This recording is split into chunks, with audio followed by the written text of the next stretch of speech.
Tiruppur SBI பழமண்டிங்க. இது 60 ஆண்டு காலமா இந்த பழமண்டி இயங்கிட்டு இருக்கு.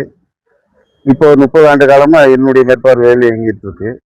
எல்லா மாநிலத்திலிருந்தும் கேரளா, கர்நாடகா, தமிழ்நாடு, தமிழ்நாட்டில் கிருஷ்ணகிரி, தர்மபுரி, போச்சம்பள்ளி, நத்தம், பெரியகுளம், தேனி எல்லா ஊர்ல இருந்தும் மாங்காய் இங்கே வருது.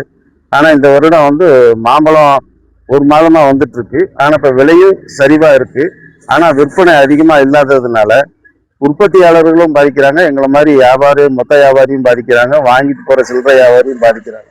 இந்த வெயிலுடைய தாக்கத்தினால வியாபாரம் மிகவும் மந்தமாக இருக்குது.